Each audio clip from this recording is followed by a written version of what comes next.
IPL থেকে মুস্তাফিজকে বাদ দেয়ায় নিন্দা জানিয়েছেন ক্রীড়া উপদেষ্টা আসিফ নজরুল। টি-20 বিশ্বকাপে বাংলাদেশের সব ম্যাচ ভারত থেকে সরাতে আইসিসিকে চিঠি দিতে নির্দেশও দিয়েছেন বিসিবিকে। একই সঙ্গে বাংলাদেশে আইপিএল সম্প্রচার বন্ধ করতে তথ্য উপদেষ্টাকে অনুরোধ করেছেন। এদিকে মুস্তাফিজ আর টি-20 বিশ্বকাপ ইস্যুতে আইসিসিকে আজ চিঠি পাঠাবে বিসিবি। আইপিএল থেকে মুস্তাফিজকে বাদ দেয়ায় চলছে সমালোচনা, উঠেছে নিন্দার ঝড়। ক্রীড়া উপদেষ্টা আসিফ নজরুলও নিন্দা জানিয়েছেন। ফেসবুকে দিয়েছেন স্ট্যাটাস, আসন্ন টি-20 বিশ্বকাপে নিরাপত্তা ঝুঁকি বিবেচনায় বাংলাদেশের সব ম্যাচ ভারত থেকে সরিয়ে শ্রীলঙ্কায় আয়োজনের জন্য আইসিসিকে চিঠি দিতে নির্দেশও দিয়েছেন বিসিবিকে। ক্রীড়া মন্ত্রণালয়ের দায়িত্বপ্রাপ্ত মন্ত্রী হিসেবে আমি ক্রিকেট বোর্ডকে বলেছি তারা যেন আইসিসির কাছে পুরো বিষয়টি ব্যাখ্যা করে লিখে।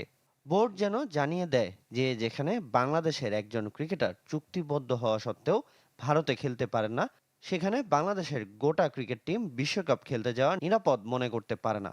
বোর্ড থেকে বাংলাদেশের বিশ্বকাপ খেলাগুলো শ্রীলঙ্কায় অনুষ্ঠিত করার অনুরোধ জানানোর নির্দেশনাও আমি দিয়েছি। বিজলি কেবলসের স্কিন কোটেড ইনসুলেশন আগুন প্রতিরোধী। বিজলি কেবলস, নিরাপদ আজীবন।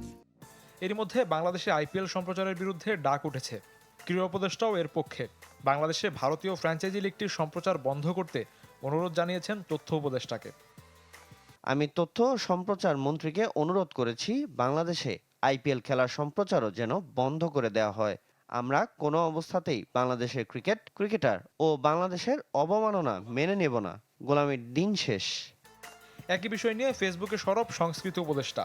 মুস্তাফিজকে আইপিএল থেকে বাদ দেওয়াকে নেক্কারজনক বলছেন তিনি। এদিকে মুস্তাফিজ আর টি-20 বিশ্বকাপ ইস্যুতে আইসিসিকে আজই চিঠি দেওয়ার কথা বিসিবির। শফিউদ্দিন শাওন, চ্যানেল 24।